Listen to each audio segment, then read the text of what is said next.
ముందుగా international affairs గురించి మాట్లాడదాం. మన పొరుగు దేశం బంగ్లాదేశ్ ఘర్షణలతో దాడులతో రగిలిపోతున్న పరిస్థితి. అక్కడ భారత వ్యతిరేక రాడికల్ సంస్థ ఇంక్విలాబ్ మంచ్ కన్వీనర్ హాదీ హత్యకు గురయ్యారు. దీంతో ఒక్కసారిగా భారత వ్యతిరేక నినాదాలతో అక్కడ ఉన్న పౌరులు రెచ్చిపోతున్న పరిస్థితి కనిపిస్తోంది. హిందువులకు రక్షణ లేకుండా పోయింది. హిందువులే టార్గెట్గా అక్కడ దాడులు జరుగుతూ ఉన్నాయి. ఒక హిందూ యువకుణ్ణి కట్టేసి కొట్టి ఆ తర్వాత చెట్టుకు వేలాడదీసి నిప్పండించి చాలా దారుణంగా అతన్ని ట్రీట్ చేసిన పరిస్థితి కనిపిస్తోంది. ఈ వీడియోస్ సోషల్ మీడియాలో వైరల్ అయ్యాయి. దీంతో ఘర్షణలు అక్కడ మరింత చెలరేగిపోయే పరిస్థితి అయితే కనిపిస్తోంది. ఇప్పటికైతే బంగ్లాదేశ్లో చాలా దారుణాతి దారుణమైన పరిస్థితులు కనిపిస్తూ ఉన్నాయి.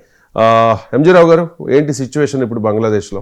ఎస్ అండి, భారతదేశంతో 4096 కిలోమీటర్ల సరిహద్దును పంచుకుంటున్న బంగ్లాదేశ్లో సుమారు 1,48,000 చదరపు కిలోమీటర్లతో ఉండి 17 కోట్ల మంది జనాభాతో ఉన్న ఇస్లామిక్ పాపులేషన్ ఎక్కువగా ఉన్న బంగ్లాదేశ్లో ఈరోజు బంగ్లాదేశ్ ఒక రకంగా చెప్పాలంటే ఒక బ్లో అవుట్ ఉందండి. బంగ్లాదేశ్లో ఒక అగ్నిపర్వతం బదలైనట్టే.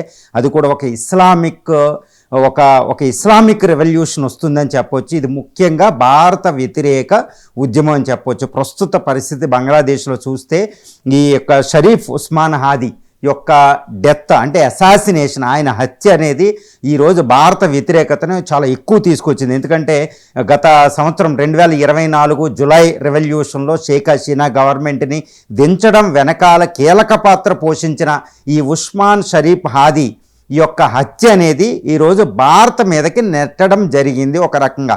ఎందుకంటే ఈయన భారత వ్యతిరేక వర్గానికి ఈయన ప్రాతినిధ్యం వహిస్తున్నాడు. షేక్ హసీనా, భారత్కి ఫేవర్గా ఉన్న షేక్ హసీనా గవర్నమెంట్ల కింద కీలక పాత్ర వహించాడు. తర్వాత రీసెంట్గా బంగ్లాదేశ్, గ్రేటర్ బంగ్లాదేశ్ అంటూ నార్త్ ఈస్ట్ని చికెన్ నెక్, భారతదేశ చికెన్ నెక్ వీటి సిలిగురి కారిడార్ని కలిపి ఒక గ్రేటర్ బంగ్లాదేశ్ మ్యాప్ను తయారు చేయడం వెనకాల కూడా ఇతను కీలక పాత్ర వహించాడు. ప్రస్తుతం ఎన్సీపీ 3వ అతిపెద్ద పార్టీ అని చెప్పవచ్చు. National citizenship party, Gen Z movement పార్టీలో కీలకమైన నేత అనమాట.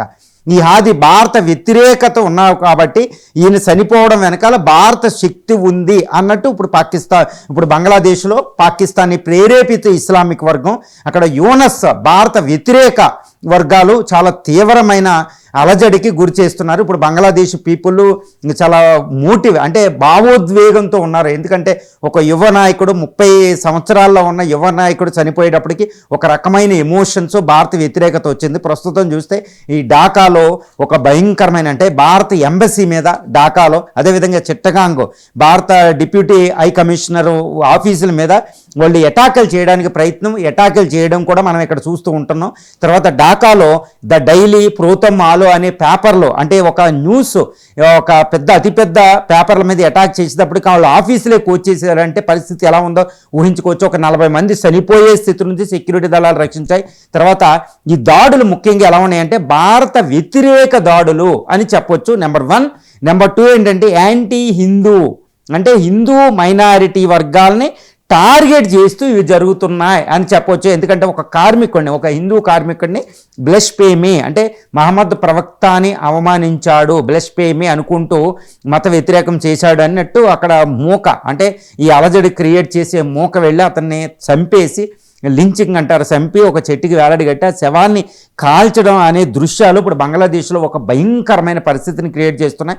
ఇది ఒక భారత్ని రెచ్చగొట్టడం, మోడీ గవర్నమెంట్ని రెచ్చగొట్టి మోడీని అక్కడ దించాలి, మోడీ గవర్నమెంట్ని హిందువుల రక్షణకు అన్నట్టు భారత వ్యతిరేక ఉద్యమాన్ని తీవ్రతరం చేసేసారని చెప్పొచ్చు. చాలా దారుణమైన పరిస్థితి.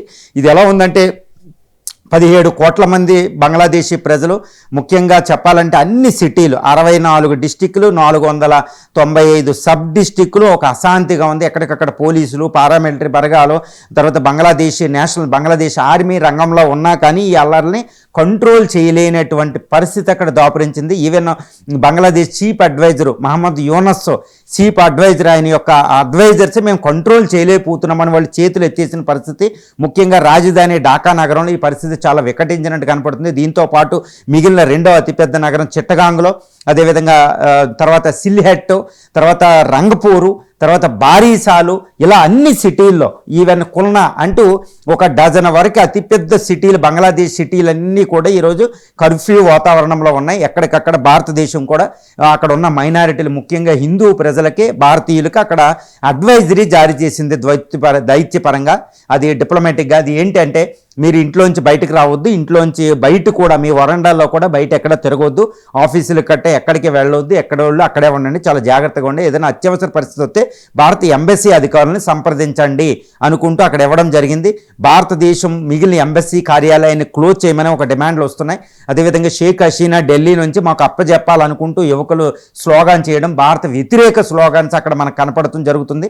ఈ అల్లర్లను ఇప్పుడు ఆపే పరిస్థితి ఇప్పుడు బంగ్లాదేశ్లో కనపడడం లేదు. ఎందుకంటే షేక్ హసీనా ఇప్పుడు మహమ్మద్ యూనస్ గవర్నమెంట్ చేతులు ఎత్తేయడం అనేది చాలా భయానకమైన పరిస్థితిని అక్కడ తాండవింపజేస్తుంది. ఏంటి అంటే ఇప్పుడు హాదీ అంటే షరీఫ్ ఉస్మాన్ హాదీ మరణం అనేది ఒక నేపథ్యంగా మనకు కనిపిస్తుంది.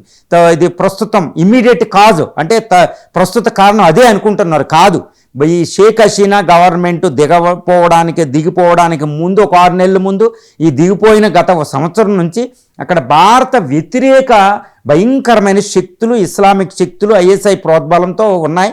ఈ శక్తులన్నీ పాడు పెట్టిన పొగ, ఈ మంట, ఈ యొక్క ఇంధనం, ఇవన్నీ కూడా ఈ షరీఫ్ ఉస్మాన్ హాదీ మరణంతో ఇది రెచ్చిపోయి ఒకేసారి ఉద్యమంగా వెళ్ళింది. ఇప్పుడు ఈ బంగ్లాదేశ్ అనేది ఒక రగులుతుంది, ఒక బ్లోడ్ సిచ్యువేషన్ అనేది బంగ్లాదేశ్లో ఉన్నట్టు చేస్తుంది. ఈ పరిస్థితి ఇప్పటికిప్పుడు కొలిక్కి వచ్చేలాగా పరిస్థితి లేదు. అంతర్జాతీయ సమాజం కూడా ఏమీ చేయలేని పరిస్థితి, భారతదేశం కూడా అందులో జోక్యం చేసుకునే పరిస్థితి ఇక్కడికి మనకు కనపడడం లేదు.